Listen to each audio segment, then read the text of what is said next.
Next time, what I'm going to do is to talk with you about how do we age things. You know, how old is the universe? How old is the Earth? How old are the things that are on the Earth? And one of the things I gave you right there is one of the experiments that can be done. The card that I gave you with all the numbers, were you able to line them up in any meaningful way? Okay.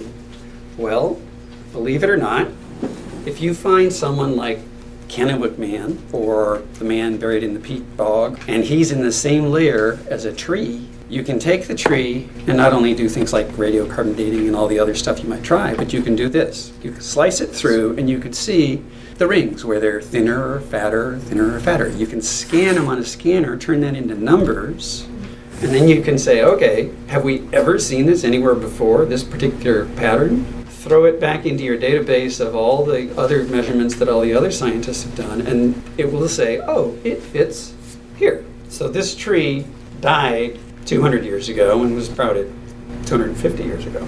And the thing that's fascinating is that it's true around the world in the grossest sense of things like when we think that there are different hypotheses, but my favorite is the Chicxulub crater from a huge meteor that put out the iridium that caused more dust in the air in a colder climate, and the dinosaurs died. Well, it turns out that it took the dinosaurs an awful long time to die, so it looks like that's not the full explanation. But the idea that at what's called the KT boundary is iridium is the same thing as finding a pattern in tree rings. And we now have tree rings for North America, for instance, that line up and go back 11,000 years. So now you can, do archaeology, dig up an ancient site, and if it's less than 1,000 years old, and if it was, for instance, a hut built with trees, you have a wonderful opportunity to plug that into this 11,000 year length, which, by the way, has no gaps. We've got 11,000 years of what's called dendrology measurements, and you can just plunk it into place. Then you argue, well, did it sink in the bog or rise up? As you can argue lots of different things that would alter the findings. But it's a very simplistic, very easily understood way to date things within a relatively modern age. And next time we'll talk about things like radiometric time testing. We'll talk about astronomy, Hubble's laws, cosmology, some of the stuff of Hawking's, depending on how crazy I want to make myself. And at this point, I think we'll take our break and go for questions. I guess what I would like to know from you is what you want from the class. Sure. I would like to know, how does what we talk about today tie into the title of scientific evidence of evolution? It's the beginning. It's the foundation. The idea of making sure that you know the difference between a hypothesis, a theory, that you understand that science only deals with the natural world, and that the scientific method is a recursive method that never ends. Although there have been a couple of cases, if you read an article, particularly in medicine, it always ends with more research needs to be done. Why? Because the guy needs another grant, or woman, excuse me, needs another grant. And if he doesn't say that, if he says this is the final answer, we never need to do this ever again, going to be looking for a new job, either that or a Nobel Prize in retirement or something. But it's the foundation. And tomorrow we'll be talking about time. And time is important because when Darwin came out with his theory of evolution, it was readily apparent that it took a lot of time for evolution to occur. That's something also that's changed in the last year in terms of what we know. And I have some, I think, wonderful examples of what we're seeing today. Ties somewhat into, I heard a little display of genetic engineering. Mm-hmm. And we'll get into that. It says that a lot of the stuff that we eat today has naturally evolved into what we have today over a long period of time, and genetic engineering only shortens the time, but actually it's the same, allegedly the same process. No. I'm going to jump ahead and give you my version. Darwin's theory of evolution and the origin of species. By the way, I've read almost all of his books, and I've read his major works several times, and I think the bibliography on the 2010 page had something like 70 books.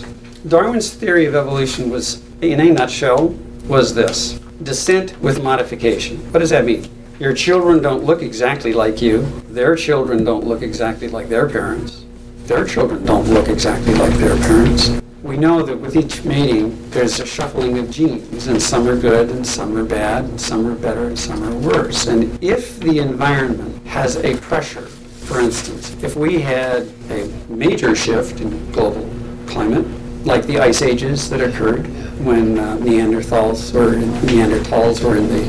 in Europe, those of us humans who were better adapted to cold would be more likely to survive to reproduce. And so descent with modification and natural selection are the two parts. You could turn those into children aren't duplicates of their parents, and your environment can affect your health and well-being. So if you're a gazelle and you're born with quick twitch muscles more than other people, you know the difference between long distance runners and sprinters, different kind of muscles. So if you're a gazelle and everybody else has 50-50, short twitch and long twitch, and you're born 75-25, you might have an advantage outrunning that cheetah. And if so, you'll reproduce more than your brother who didn't have the good luck to get that, which means that your genes will be passed on into the next population. And vice versa. Engineered stuff. Well, the thing is, engineered stuff, the diversity originates from within. So a gene might be duplicated or a gene might be changed, for instance, or regulation of the gene might be changed. But if you're doing this from outside, right now, for one thing, we use viruses to get the genetics in there. And that just, we don't know exactly where it's being inserted. So right now, that may not be true. There may be some people who know exactly where something's being inserted. But I think, caveat emptor, I think we really need to be cautious about. I think the green fluorescent protein, which they discovered was a nice short gene, which they could attach to almost anything, and they can make cells glow green or proteins glow green, and various other ones now, which they have red and orange and so on. Those are amazingly cool. Jumping ahead. What the guy was referring to was originally grasses. Mm-hmm. Right. They dropped their seeds, Mm-hmm. and new grasses evolved. And the weed is actually grass whose seeds stay on the Yeah. Well, if you think about it, you're an ancient guy, you're a hunter-gatherer, you go through the grasses and you find that there's these things that you can pull off, that you can chew on or grind, or not bad, source of food. Then what you find is you go to the same field, but it had a huge wind. Now the only ones that are still standing are the ones that you pick and eat. And then you say to yourself, I wonder if I plant these seeds, will I get the ones that will withstand the wind? So is it genetic engineering? That is human selection, Well, as opposed to natural selection. It's the same. It is the same process of selecting. With human involvement, right? Right, but engineering is... Scientific.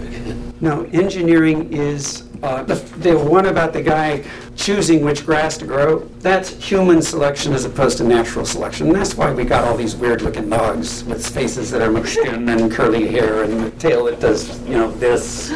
And that's why we have humans they just like strange things.